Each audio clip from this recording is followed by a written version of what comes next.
जय हिंद दोस्तों। स्वागत है आप सबका अपने चैनल स्कूलिंग एजुकेशन पे। दोस्तों, आप लोग मेरे साथ सीटेट जनवरी 2024 की प्रिपरेशन कर रहे हैं। हम लोगों ने पिछली कुछ वीडियोस में प्रीवियस ईयर्स के क्वेश्चंस को हम लोगों ने देखा, ज्योग्राफी के क्वेश्चंस को देखा और उससे रिलेटेड प्रश्नों को हल किया हम लोगों ने।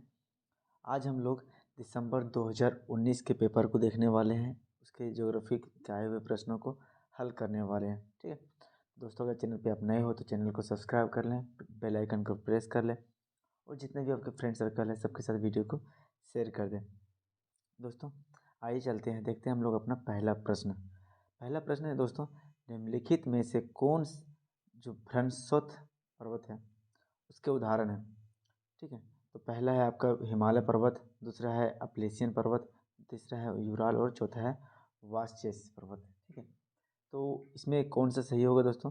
तो भ्रंशोत्थ पर्वत जो है, इसमें क्या है आपका, ये जो जो पर्वत है ये आपका एक भ्रंशोत्थ पर्वत है। ठीक है, ये कहाँ पे है? तो ये फ्रांस और जर्मनी में है। ठीक है, फ्रांस। ठीक, यूराल पर्वत एक, यूराल पर्वत हो गया आपका, अपलेशियन पर्वत, दोनों ये आपके प्राचीन वलित पर्वत है। क्या है? प्राचीन वलित पर्वत है।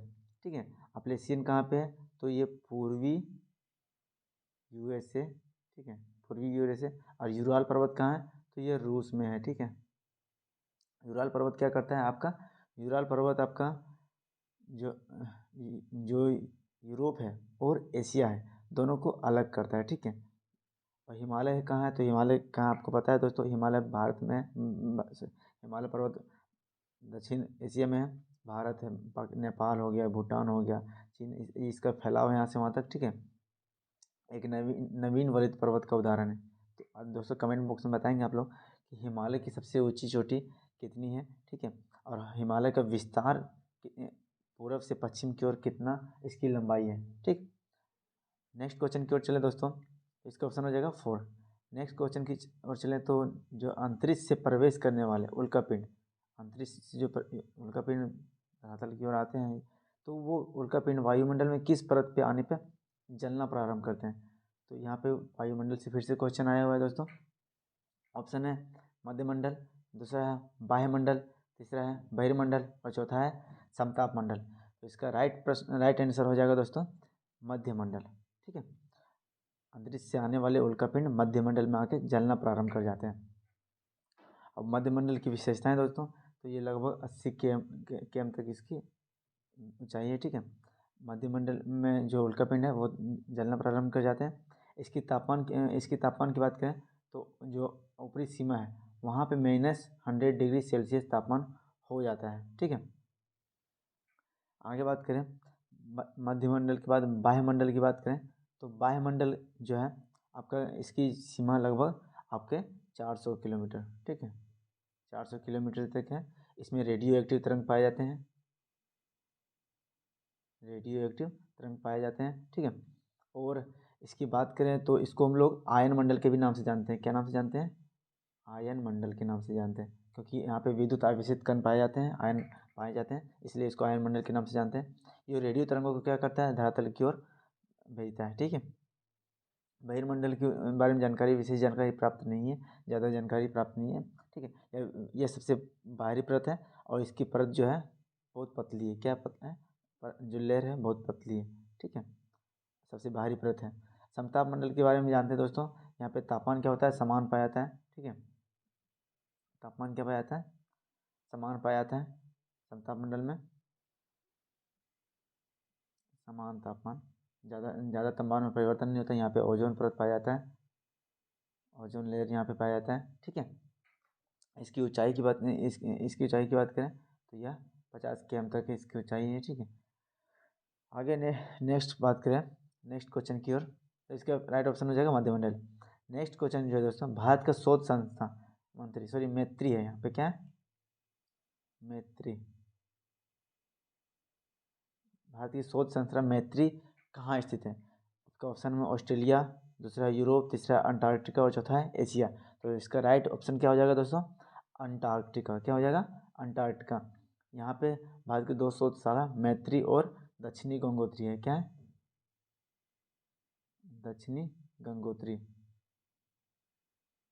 आपके कहाँ स्थित है, तो आपके अंटार्कटिका में स्थित है, ठीक है। इसका राइट ऑप्शन 3 हो जाएगा। ऋतु प्रवास जुड़ा है, ऋतु प्रवास जो है वह किससे जुड़ा हुआ है, तो पहला ऑप्शन है लोगों के आवागमन से, दूसरा है घरों के आस पास बसावट से, तीसरा है एक छोटे घर के पौधे रखने वाले कृत्रिम अहाता से, या एक ऐसा स्थान जहाँ पे बस्तियाँ विकसित होती है। तो ऋतु प्रवास जो है दोस्तों वह किससे जुड़ा हुआ है आपका, तो ऋतु प्रवास जो है लोगों के आवागमन से जुड़ा हुआ है। प्रवास क्या होता है दोस्तों, एक स्थान से दूसरे स्थान पे लोगों का स्थानांतरण होना, ठीक है। प्रवास का दूसरा स्थानांतरण के नाम से ले सकते हैं। जैसे झारखंड बिहार और यूपी के लोग जो है काम करने के लिए बाहर दूसरे राज्यों में जाते हैं, तो ये क्या है, प्रवास है, ठीक है। यहाँ एक स्थान से दूसरे स्थान काम की तलाश में, रोजगार की तलाश में, शिक्षा के लिए, स्वास्थ्य के लिए, या फिर अन्य कोई गतिविधि के लिए, मनोरंजन के लिए हम लोग कहीं घूमने के लिए जाते हैं, तो वो भी आपका प्रवास में आता है, ठीक है। तो ऋतु प्रवास जो है, जो प्रवास की जो बात कर रहा है वो आपका मौसम से लिया, मौसमी प्रवास से जुड़ा हुआ है, ठीक है। किससे जुड़ा हुआ, मौसमी प्रवास। जैसे बिहार की बात करें, बिहार के मजदूर जो है वह, बिहार और यूपी के मजदूर जो है वह कृषि की जो काम होते हैं सावन के टाइम पे और फिर धान की कटाई के टाइम पे वो पंजाब की ओर रुख करते हैं, पंजाब और हरियाणा की ओर रुख करते हैं, काम के लिए वहाँ पे जाते हैं, ठीक है। तो ये मौसम एक खास मौसम में वहाँ पे जाते हैं, वापस आ जाते हैं, तो यह क्या है, एक मौसमी प्रवास के नाम से जानते हैं, ठीक है। तो यह लोगों के आगमन से जुड़ा हुआ है। ऑप्शन नंबर 1 हो जाएगा इसका राइट ऑप्शन। ब्राज़ील के कंपोस और वेनेजुएला के लानोस किसके उदाहरण हैं, क्या क्वेश्चन है। ब्राज़ील का जो कंपोस का घास का मैदान है, सॉरी, ब्राज़ील का जो कंपोस है और वेनेजुएला जो के लानोस जो है वह किस प्रकार का घास का मैदान है, तो शीतोष्ण कटिबंधीय घास मैदान, टुंड्रा, या फिर उष्ण कटिबंधीय, या फिर भूमध्य रेखीय वनस्पति के प्रकार है। तो ये किसके प्रकार है दोस्तों, ये आपके कमेंट बॉक्स में बताएंगे किसके प्रकार है, ठीक है। ब्राज़ील के कंपोस्ट और वेनेजुएला के लानोस के घास के मैदान, या उष्ण कटिबंधीय घास का मैदान है। उष्ण कटिबंधीय घास के मैदान, क्योंकि जो ब्राज़ील है दोस्तों और वेनेजुएला दोनों आपका क्या है, उष्ण कटिबंधीय क्षेत्र में इसका विस्तार है। तो यहाँ पे जो घास के मैदान जो विकसित होते हैं उसको क्या बोलते हैं, ब्राज़ील में कंपोस्ट के नाम से जाना जाता है और वेनेजुएला में लानोस के नाम से जाना जाता है, ठीक है। विश्व में अलग अलग देशों में जो दोस्तों अलग अलग घास के मैदान पाए जाते हैं, घास उसकी जलवायु के हिसाब से उसको अलग अलग नाम से जाना जाता है, ठीक है। ब्राज़ील की बात की मैंने कंपोस्ट, वेनेजुएला की बात की मैंने लानोस, ठीक है। पूर्वी अफ्रीका में जो है, पूर्वी अफ्रीका में सवाना घास के मैदान के नाम से जानते हैं, पूर्वी अफ्रीका में सवाना के नाम से जानते हैं।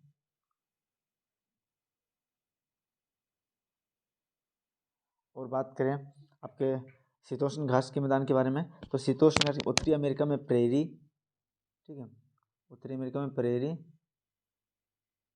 और उसके बाद फिर दक्षिणी अमेरिका में जो यहाँ पे आप ब्राज़ील में कंपास है, ये उष्ण कटिबंधीय घास, समशीतोष्ण कटिबंधीय घास के मैदान की बात करें तो ये पंपास के नाम से जाना जाता है, ठीक है। अर्जेंटीना में पाया जाता है पंपास। और बात करें अफ्रीका में, तो अफ्रीका में वेल्ड के नाम से जाना जाता है, अफ्रीका में वेल्ड के नाम से जाना जाता है। ऑस्ट्रेलिया में डाउन्स के नाम से जाना जाता है, और आपके मध्य यूरोप में स्टेपी के नाम से जाना जाता है। तो इन घासों के मैदान के नाम को याद रखेंगे दोस्तों, एग्जाम्स में इससे रिलेटेड प्रश्न आते ही रहेंगे, ठीक है। इसका राइट ऑप्शन हो जाएगा उष्णकटिबंधीय घास के मैदान, ऑप्शन नंबर 3 सही हो जाएगा। नेक्स्ट है, निम्नलिखित में से कौन सा कथन खनिज के संदर्भ में सही नहीं है, कौन सा कथन खनिज के संदर्भ में सही नहीं बोल रहा है, ठीक है। तो ऑप्शन नंबर 1, ये प्राकृतिक रूप से प्राप्त होने वाले पदार्थ हैं। ऑप्शन नंबर 2, इनका एक निश्चित रासायनिक संगठन होता है। ऑप्शन नंबर 3, यह विभिन्न प्रकार के भू वैज्ञानिक परिवेश में निर्मित होते हैं। और ऑप्शन नंबर 4, खनिज, ये सभी खनिज आधात्विक होते हैं, ठीक है। तो इसमें क्या बोल रहा है, सही नहीं है, पूछ रहा है क्या, कौन सा कथन सही नहीं है, तो इसका जो ऑप्शन नंबर 4 हो जाएगा ये दोस्तों आपका गलत है, ठीक है। सभी खनिज आधात्विक होते हैं, ये क्या है, एक गलत ऑप्शन है। सभी खनिज जो है वो धात्विक भी होते हैं और आधात्विक भी होते हैं, क्या होते हैं, धात्विक भी होती है और अधात्विक भी होते हैं। तो धात्विक किसको बोलते हैं दोस्तों, धात्विक और अधात्विक। धात्विक वैसे खनिज जिसमें धातु के अंश पाए जाते हैं उसको धात्विक खनिज बोलते हैं, और वैसे खनिज जिसमें अधातु के अंश पाए जाते हैं उसको हम लोग अधात्विक खनिज बोलते हैं, ठीक है। और धात्विक खनिज को भी दो दो कैटेगरी में बांटा गया है, एक लोह खनिज और दूसरा है अलोह खनिज, ठीक। धात्विक अधात्विक खनिज के एग्जाम्पल के हम लोग ले सकते हैं दोस्तों, जैसे आपका कोयला हो गया, आपका कैसा है, एक अधात्विक खनिज है, ठीक है। उसका फिर चूना पत्थर, धात्विक खनिज में हम लोग जिसमें लोहा का अंश पाया जाता है, जैसे लोहा इस्पात एल्युमिनियम से सारा आपका क्या हो जाएगा, आपका धात्विक खनिज हो जाएगा, ठीक है। ऑप्शन नंबर 4 इसका सही हो जाएगा, ठीक है। नेक्स्ट प्रश्न की बात करें, किस राज्य की तट सीमा सबसे अधिक है? भारत में किस राज्य की तट सीमा सबसे अधिक है? तो ऑप्शन नंबर क्या है, ऑप्शन नंबर 1 में है कर्नाटक, ऑप्शन नंबर 2 में पश्चिम बंगाल, ऑप्शन नंबर 3 में है आंध्र प्रदेश, और ऑप्शन नंबर 4 में है गुजरात। तो इसका राइट ऑप्शन क्या हो जाएगा दोस्तों? तो राइट ऑप्शन हो जाएगा इसका गुजरात। भारत की सबसे लंबी तट सीमा जो है वो उसकी गुजरात की है। भारत में तट सीमा की बात करें तो ये कितनी है? तो 7,516.6 km किलोमीटर, ठीक है। कुल तट सीमा की बात करें तो कितनी है? 7,516.6 किलोमीटर, ठीक है। और यहीं गुजरात की बात करें तो गुजरात में सबसे कितना, लगभग जो कुल तट सीमा है उसका 15 से 20% लगभग गुजरात में स्थित है। तो गुजरात में कितनी तट सीमा की लंबाई कितनी है? तो गुजरात की तट सीमा की लंबाई है 1214 km, 1214 किलोमीटर, ठीक है। 1214 किलोमीटर गुजरात में तट सीमा की लंबाई है, इसको याद रखेंगे। इसका राइट ऑप्शन हो जाएगा क्या? गुजरात, 4 नंबर सही हो जाएगा, ठीक है। नेक्स्ट है कथन और कारण से ऑप्शन दिया हुआ है दोस्तों। मैंने पिछली कक्षा में बताया था कथन और कारण वाला में क्या करना है। कथन और कारण में देखना है कि दोनों सही हो, पहले देखना है क्या है, दोनों सही होना चाहिए, ठीक है। और कथन कारण जो है वो कथन को स्पष्ट करता हो, उल्लेखित करता हो, दो चीज़ हो गया। और तीसरा गलत है तो कौन सा गलत है, कथन सही है या कारण सही है, दोनों में से क्या गलत है, ठीक है। ये 3 चीज़ को देखना है। तो सबसे पहले हम लोग देखते हैं कथन में कहता है क्या है कि पृथ्वी से हमें चंद्रमा का केवल एक ही भाग दिखाई पड़ता है, ठीक है। कारण में कह रहा है क्या? चंद्रमा पृथ्वी का एक चक्कर 27 दिनों में पूरा करता है। लगभग इतने समय वह अपने अक्ष पर एक चक्कर भी पूरा करता है। कथन और कारण दिए गए विकल्प का सही चयन करना है। पहला है कथन ए आर दोनों सही है, और आर कथन जो है कारण जो कथन को स्पष्ट करता है। कथन कारण दोनों सही है, कारण कथन को स्पष्ट नहीं करता है। फिर कथन सही है, कारण गलत है, फिर कारण गलत है, कथन सही है। सॉरी दोस्तों, थोड़ा ब्रेक हो गया था ऑटोमेटिक, ठीक है। तो इसमें क्या सही हो जाएगा आपका? तो देखते हैं, पृथ्वी से हमें चंद्रमा का सिर्फ एक ही भाग दिखाई पड़ता है, ये ऑप्शन तो कथन सही है। चंद्रमा का लगभग एक चक्कर जो है 27 दिनों में पूरा करता है, ये भी सही है। लगभग इतने समय में अपने अक्ष पर एक चक्कर लगाता है, यही सही, ठीक है। कथन कह रहा है कि एक चक्कर एक ही दिशा हम लोग देख पाते हैं, क्योंकि चंद्रमा एक दिन में लगभग 27 दिन में पूरा करता है, और उतने ही दिनों में वो अपने अक्ष पे भी घूम रहा है, जिसके कारण हम लोग क्या करते हैं, एक ही भाग देख पाते हैं। तो इसका क्या है, कथन और कारण दोनों सही और स्पष्ट व्याख्या भी कर रहा है, ठीक है। ऑप्शन नंबर 1 सही हो जाएगा आपका। अब नेक्स्ट क्वेश्चन है, क्वेश्चन नंबर 9 जो है दोस्तों, स्थानीय पवनों के संबंध में कथन ए और कथन बी पर विचार कीजिए और सही कथन का चयन करना है, ठीक है। क्या बोल रहा है, सही कथन का चयन करना है, किसके संबंध में? स्थानीय पवनों के संबंध में। तो स्थानीय पवन क्या होता है ये पहले जान लेंगे दोस्तों, ठीक है। पहले यह दिया हुआ ए में, ये पवनें वर्ष भर निश्चित दिशा में चलती हैं, और दूसरा है पश्चिम और पूर्वी पवनें, इनके उदाहरण है। तो इसमें क्या कौन सा सही है, ठीक है। तो स्थानीय पवन क्या होता है दोस्तों? वैसे पवन जो किसी स्थान विशेष में चलते हैं, ठीक है। स्थानीय पवन क्या है? किसी स्थान विशेष में चलते हैं, इसका कोई निश्चित दिशा नहीं होता है, ठीक है। ये किधर से भी चलते हैं, जैसे भारत में लू चलता है एक गर्मियों के दिनों में, ठीक है। तो ये क्या है, एक अपना स्थानीय पवन है, ठीक है। इसी तरह कई अलग अलग देशों में अलग अलग नाम से जाना जाता है, अलग अलग नाम है स्थानीय पवन का, ठीक है। इसको हम लोग स्थानीय पवन के नाम से जानते हैं। यहाँ पे यह वर्ष भर एक ही दिशा में नहीं प्रभावित होती है, ठीक है। वर्ष भर एक ही दिशा में प्रभावित होती है, वो अस्थायी पवन कहलाता है, ठीक है। और पश्चिमी और पूर्वी पवन ही अस्थायी पवन के उदाहरण है। किसके उदाहरण है? अस्थायी पवन के उदाहरण। ये दोनों जो ऑप्शन दिए हुए ये आपके अस्थायी पवन के ऑप्शन दिए हुए, ठीक है। स्थानीय पवन के ऑप्शन जैसे हम बात करें तो किसी स्थान विशेष में चलते हैं, जैसे आपका लू हो गया, बिलजार्ड हो गया, रॉकी पर्वत पे चिनूक चलता है, ठीक है, चिनूक हो गया, हरमटन हो गया। ये आपके अलग अलग देशों में अलग अलग इसके नाम से जाना जाता है, ठीक है। तो आपका ये दोनों ऑप्शन क्या है इसका गलत है। ऑप्शन नंबर 4 इसका हो जाएगा, ये और बी दोनों गलत है, क्योंकि ये स्थानीय पवन की विशेषता नहीं है, ठीक। क्वेश्चन नंबर 10 है दोस्तों, जलवायु के संबंध में ए और बी पे विचार कीजिए और सही कथन का चयन करना है। जलवायु के संबंध में इस बार क्या है, जलवायु के संबंध में बताना है। तो ऑप्शन नंबर 1 दिया हुआ है, जलवायु वायुमंडल में दिन प्रतिदिन होने वाले परिवर्तन है। ऑप्शन नंबर बी में है, किसी स्थान की जलवायु सिर्फ उसकी ऊंचाई और उच्चावच पर निर्भर करती है। निर्भर गलत लिखा गया है, ठीक है, निर्भर करती है। तो इसमें क्या सही कथन का चयन करना है कि दोनों में से कौन सा सही है, ठीक है। तो केवल ए सही है, केवल बी सही है, ये भी दोनों सही है और ये भी दोनों गलत है। तो इसमें जलवायु के संबंध में बताएं दोस्तों, जलवायु क्या है, यह लंबी अवधि का है, ठीक है।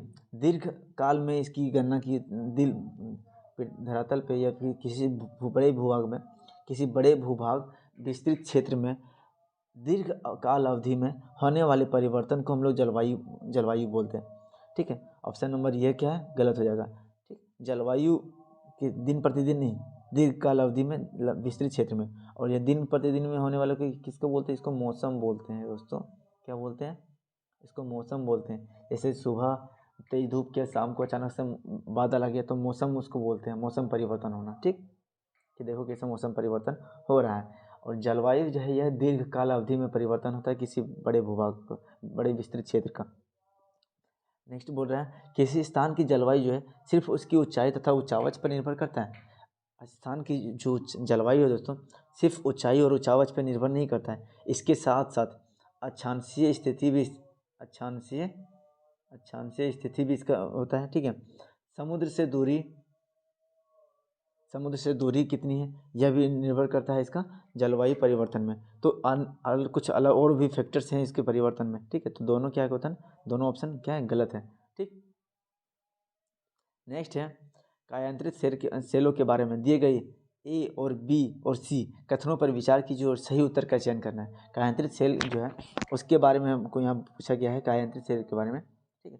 कायांतरित सेल क्या है, तो यह एक आपका जो बोल सकते हैं रूपांतरित सेल है। क्या है, रूपांतरित सेल है। कायांतरित सेल किसका उदाहरण है, तो ये रूपांतरित सेल का उदाहरण, ठीक है। आग्नेय ऑप्शन में बोला गया है, आग्नेय और अवसादी सेल उच्च ताप और दाब के प्रभाव में कायांतरित सेल में परिवर्तित हो जाते हैं। ऑप्शन बी में है, कायांतरित सेल उच्च ताप और दाब प्रभाव पिघलकर द्रवित मैग्मा बनते हैं। और ऑप्शन डी में है, संगमरमर एक कायांतरित सेल है, ठीक है। तो इसमें क्या क्या ऑप्शन सही है, ये भी सही है, बी सी सही, ये सी सही है, बी सी सही है और ये बी सी तीनों सही है। तो इसमें क्या हो जाएगा दोस्तों, तीनों आपका इसका सही है। तीनों कैसे सही है दोस्तों, तो आग्नेय सेल और अवसादी जो सेल है वो क्या होता है, ताप और दाब के प्रभाव से कायांतरित सेल में परिवर्तित हो जाते हैं, रूपांतरण होता है, ठीक है। इसलिए इसका नाम रूपांतरण सेल भी बोलते हैं, ठीक। कायांतरित सेल जो है सेल उच्च तापमान और दाब में पिघल कर क्या होता है, दाब द्रवित मैग्मा बन जाते हैं, ठीक है। मैग्मा बनने के बाद फिर से ये आग्नेय सेल में परिवर्तित हो जाते हैं, ठीक। अब यहाँ ऑप्शन नंबर 3 है, संगमरमर एक कायांतरित सेल है। संगमरमर क्या आपका एक कायांतरित सेल का उदाहरण, तो ये तीनों क्या आपका सही है, ठीक। ऑप्शन नंबर इसका 4 सही हो जाएगा। नेक्स्ट है 12 क्वेश्चन का दोस्तों, दिए गए लक्षणों ए और बी के आधार पर उच्च ऊर्जा स्रोतों की पहचान करना है। जो ए और बी ऑप्शन दिया हुआ है उसमें ऊर्जा स्रोत का पहचान करना है, उसके आधार पर कि कौन से ऊर्जा स्रोत है। पहला है, यह एक परंपरागत ऊर्जा स्रोत है, ठीक है। और ऑप्शन बी में है, यह ऊर्जा स्रोत तब निर्मुक्त होती है जब अपरिष्कृत तेल को धरातल पर लाया जाता है। इन दोनों ऑप्शन से आपको पहचानना है कि ये जो ऑप्शन ए में बायोगैस, प्राकृतिक गैस, भूतापीय ऊर्जा और मोम, इसमें से कौन सा इसका उदाहरण है, ठीक है। तो सबसे पहले देख लेते हैं दोस्तों, परंपरागत ऊर्जा क्या होता है। तो वे ऊर्जा जो जिसकी मात्रा सीमित है और जो हम लोग लगातार उपयोग कर रहे हैं, ठीक है, पहले से उपयोग कर रहे हैं, वैसे ऊर्जा, ठीक है। तो इसमें कौन कौन से आते हैं परंपरागत में, जैसे लकड़ी, कोयला, ठीक है, कोयला और प्राकृतिक गैस और पेट्रोलियम, ये आपके क्या है परंपरागत ऊर्जा के प्रकार है। बायोगैस जो है दोस्तों, बायोगैस किसका उदाहरण है, तो ये गैर परंपरागत ऊर्जा का उदाहरण है। किसका उदाहरण है, गैर परंपरागत। भूतोपीय ऊर्जा भी आपका गैर परंपरागत ऊर्जा का उदाहरण है, ठीक है। तो इसमें ऑप्शन क्या हो जाएगा, प्राकृतिक गैस जो है आपका, यह आपका इसका राइट ऑप्शन है, यह परंपरागत ऊर्जा का स्रोत है, ठीक है, एक तो है ही। दूसरा है, यह ऊर्जा तब निर्मुक्त होती है जब अपरिष्कृत तेल मतलब पेट्रोलियम जो है उसको जब खनन के द्वारा निकाला जाता है, शोधन के द्वारा निकाला जाता है वहाँ से इसके परिष्कृत करके, तो उसके बाद ये जो प्राकृतिक गैस वहाँ से निकलता है, ठीक है। इसका राइट ऑप्शन हो जाएगा प्राकृतिक गैस। नेक्स्ट क्वेश्चन की बात करें, भारत किस क्षेत्र को छोटा तिब्बत के नाम से जाना जाता है। भारत के किस राज्य या किस क्षेत्र को छोटा तिब्बत के नाम से जानता है, लद्दाख, अरुणाचल प्रदेश, सिक्किम या हिमाचल प्रदेश। किसको छोटा तिब्बत कहा जाता है दोस्तों, छोटा तिब्बत के नाम से जो है वह आपका लद्दाख फेमस है, ठीक है। यहाँ पे लद्दाख जो तिब्बत की जो संस्कृति है वो यहाँ पे प्रचलित अभी भी है, वहाँ पे लोग निवास करते हैं, तो इसको छोटा तिब्बत के नाम से भी जाना जाता है।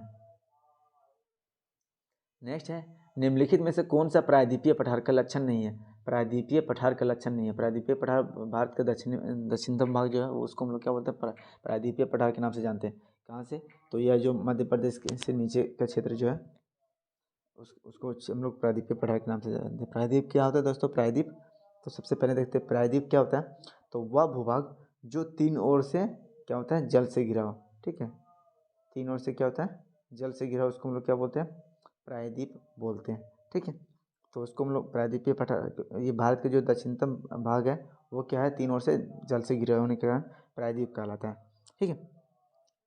तो यह उत्तरी मैदान, ये भारत के विषय में पूछा गया है, यह उत्तरी मैदानों और दक्षिणी में अवस्थित है। यह उत्तरी मैदान के जो उत्तर में क्या है, उत्तर प्रदेश बिहार के क्षेत्र में वो मैदानी क्षेत्र गंगा का मैदान है, तो जो बोल रहा है उत्तरी जो गंगा का मैदान है उसके दक्षिण में स्थित है।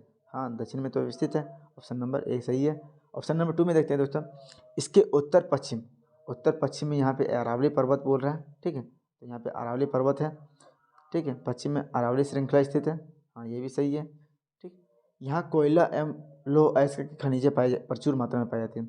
हाँ, यहाँ जो दक्षिणतम भाग जो दोस्तों दक्कन का पठार हो गया आपका, उसके बाद इधर छोटा नागपुर का पठार जो हो गया आपका, इसमें क्या है, लौह अयस्क और कोयले जो है वो खनिजों की प्रचुरता है, मतलब ये भी ऑप्शन क्या हो जाएगा आपका, तीन भी सही ही है। और ऑप्शन नंबर 4 बोल रहा है, ऑप्शन जब 3 सही है तो ये क्या हो जाएगा, गलत हो जाएगा। ऑप्शन नंबर 4 बता रहा है, इस पठार पर पश्चिम की ओर बहने वाली महानदी और कृष्णा नदी मौजूद है। तो देखते दोस्तों, जो कृष्ण महानदी और कृष्णा नदी बात कर रहा है, तो महानदी और कृष्णा नदी आपका कहाँ बहती है, तो महानदी और कृष्णा नदी आपकी क्या पूर्व की ओर बहती है,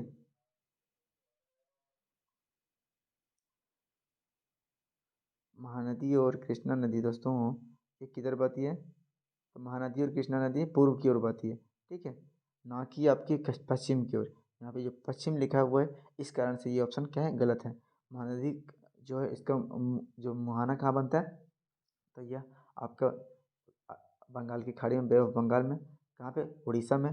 कृष्णा नदी यहाँ पे आंध्र प्रदेश के आसपास, ठीक है। तो ये आपका क्या हो जाएगा राइट ऑप्शन। ऑप्शन जो इसमें से नहीं है, लक्षण नहीं है, तो वो ऑप्शन नंबर 4 हो जाएगा, ये ऑप्शन गलत है। महानदी और कृष्णा नदी पूर्व की ओर बहती है, पूर्व की ओर। इसके साथ साथ कौन कौन नदियाँ बहती है, तो गोदावरी भी बहती है और कावेरी भी नदी भी बहती है आपके यहाँ पे, इधर पूर्व की ओर, ठीक है। पश्चिम की ओर कौन कौन सी नदियाँ बहती हैं, तो पश्चिम की ओर बहती है आपकी यहाँ पे तापी और नर्मदा नदी, ये दोनों पश्चिम की ओर बहने वाली प्रमुख नदियाँ हैं, ठीक है, इसको याद रखेंगे। ऑप्शन नंबर 4 इसका हो जाएगा सही, ठीक है। अब लास्ट क्वेश्चन है दोस्तों, 15वां नंबर का क्वेश्चन हम लोग का, निम्नलिखित में से कौन सा कथन अफ्रीका बारे में सही है, अफ्रीका के बारे में सही पूछ रहे हैं, ठीक है, अफ्रीका के बारे में कौन सा सही है, तो ऑप्शन नंबर 4 में, ऑप्शन नंबर में है, यह अफ्रीका का एक बड़ा भाग दक्षिणी गोलार्ध में स्थित है। ऑप्शन नंबर 2 है, ऐसा महाद्वीप है जहाँ से कर्क रेखा, विषुवत रेखा, मकर रेखा गुजरती है, ठीक है। तो ऑप्शन नंबर 3 में गोबी का मरुस्थल इस महाद्वीप में स्थित है। और ऑप्शन नंबर 4 में यूराल पर्वत जो है जो इसे एशिया से अलग करती है। तो इसका ऑप्शन से देखते हैं, तो यह क्या इसका एक बहुत बड़ा भाग दक्षिणी गोलार्ध में स्थित है। दक्षिणी गोलार्ध में दोस्तों इसके तुम बीच से अफ्रीका जो है, ये अफ्रीका है, तो इसके बीच से यहाँ से कांगो के आसपास, कांगो क्षेत्र के आसपास, कांगो गणराज्य के आसपास देखते हैं हम लोग विषुवत रेखा 0 डिग्री गुजरती है, ठीक है। उसके बाद यहाँ पे दक्षिण में देखते हैं, यहाँ पे 27 डिग्री मकर रेखा गुजरती है। इसके ऊपर जो सहारा का क्षेत्र है वहाँ पे कर्क रेखा गुजरती है। तो दक्षिण की ओर एक दक्षिण में बड़ा भाग नहीं, इसके पूरा जो है वो तो बीचों बीच स्थित है, ठीक है। उसके बाद देखते हैं ऑप्शन नंबर 2 है, यही एक ऐसा महाद्वीप है जिससे कर्क रेखा, विषुवत रेखा, मकर रेखा गुजरती है। हाँ, ऑप्शन नंबर 2 क्या है, एकदम परफेक्ट है कि इससे तीनों रेखाएं गुजरती है, विषुवत रेखा, कर्क रेखा और मकर रेखा, ठीक है। गोबी का मरुस्थल इस महाद्वीप में स्थित है? नहीं दोस्तों, गोबी का मरुस्थल कहाँ पर स्थित है? तो यह आपका एशिया में स्थित है। कहाँ स्थित है? एशिया में स्थित है, ठीक है। उसके बाद ऑप्शन नंबर जो 4 है, इसके पश्चिम में यूराल पर्वत है जो इसे एशिया से अलग करती है। तो यूराल पर्वत अभी मैंने कुछ प्रश्नों से पहले मैंने बताया कि यूराल पर्वत कहाँ पे स्थित है। तो यूराल पर्वत रूस में स्थित है। कहाँ पे? रूस में स्थित है, ठीक है। यह क्या करता है, यह यूरोप को एशिया से अलग करता है, ना कि अफ्रीका को एशिया से अलग करता है। किसको अलग करता है? यूरोप को एशिया से अलग करता है, ठीक है दोस्तों। ये आपका ऑप्शन नंबर 2 इसका हो जाएगा सही, कि जो कर्क अफ्रीका है उससे कर्क रेखा, विषुवत रेखा और मकर रेखा तीनों गुजरती हैं, ठीक है दोस्तों। इस वीडियो में इतना ही। अब कमेंट बॉक्स में बताएंगे दोस्तों कि आपके कितने प्रश्न सही हुए, ठीक है। इसके साथ साथ अभी मैंने बताया जो जो घास स्थल के बारे में है, और उसके बाद फिर वायुमंडल की संरचनाएं जो है उसके उससे प्रश्न रिलेटेड प्रश्न, फिर भू आकृति से रिलेटेड प्रश्न, उसके बाद आपके महासागरीय तरंगों से रिलेटेड प्रश्न। इससे प्रश्न हमेशा एग्जाम्स में प्रश्न पूछे जाएंगे दोस्तों, पूछे जाते हैं। तो इसको एक बार पढ़ लेंगे एग्जाम से पहले। कमेंट बॉक्स में बताएं आपके कितने प्रश्न सही हुए, और आपके जितने भी फ्रेंड सर्कल हैं दोस्तों, वीडियो को ज़्यादा से ज़्यादा शेयर कर दें। जय हिंद, जय भारत।